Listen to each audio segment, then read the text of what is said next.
TET है वो 9th to 12th के लेवल पे भी, यानी अभी लेवल 1 और लेवल 2 होता है। 8th क्लास तक के टीचर बनने के लिए आपको टेट क्वालिफाई करना ही पड़ेगा। 1st to 5 level 1 paper 1, paper 2 है आपका 6th to 8th के लिए। अब 9th 10th 11th 12th यानी सेकेंडरी और सीनियर सेकेंडरी लेवल पे भी आपका जो टेट है वो लागू होगा, है ना। अब कब होगा उस पर चर्चा करेंगे।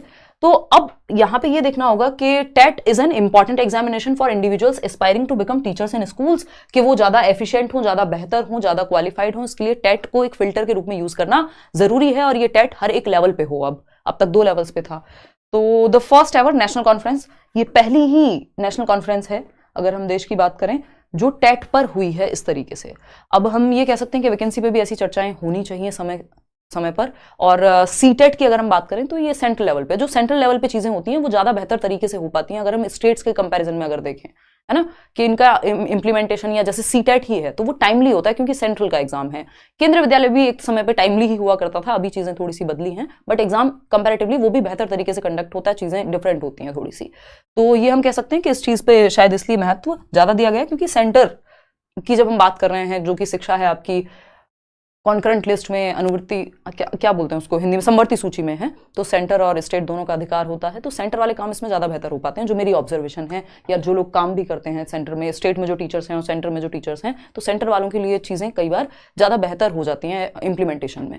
चलिए खैर, तो ये कई लोगों ने कहा है कि यहाँ पे रिकमेंडेशन है, recommendation of TET at secondary level discussed, कि भाई रिकमेंड कर रहे हैं ये लोग कि सेकेंडरी लेवल पे टेट लेकर के आओ। तो अभी प्रपोजल और इंप्लीमेंटेशन दोनों का काम बाकी है, तो ये बहुत जल्दी से तो नहीं होगा। इस बार का जो आपका सीटेट है अगस्त में जो होना चाहिए उसमें तो होता हुआ कहीं से नजर नहीं आ रहा, ना कोई सिलेबस में चेंज अभी नजर आ रहा है।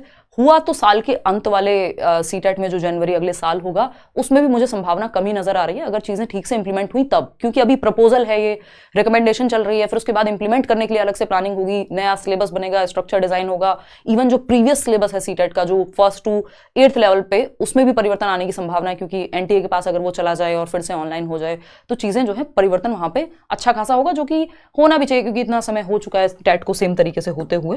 तो एक तो बात ये रही। तो इतना तो तय है कि इसमें फिर अलग अलग जो चेयरपर्सन है एनसीटी के, सीबीएसई के चेयरपर्सन हैं, जो इन सब ने कहा है कि महत्वपूर्ण है और 9th to 12th के लेवल पे हमें ये लेकर के आना चाहिए। और भी इसी तरह के कुछ बिंदु हैं, पॉइंट्स हैं जिन पे चर्चा इस एक नेशनल कॉन्फ्रेंस में हुई है। तो बस एक कैलेंडर भी अगर हम इसी तरह का नेशनल लेवल का ही जारी करने लग जाएं कि हर स्टेट में कब वैकेंसी आएगी, टाइमली पता हो पहले से ही, जो व्यक्ति एम्प्लॉयबल है, जो टेट करके बैठा हुआ है, उनका क्या, तो वो भी बहुत ज़रूरी है। हालांकि टेट जो है सिर्फ गवर्नमेंट स्कूल्स के लिए ही नहीं है, आपके प्राइवेट से लेके आपके जो आप कॉन्ट्रेक्चुअल टीचर्स बनते हैं वहाँ पे भी टेट उतना ही ज़रूरी है जितना कि आपके गवर्नमेंट एग्जाम देने में। तो वो एक चीज़ है।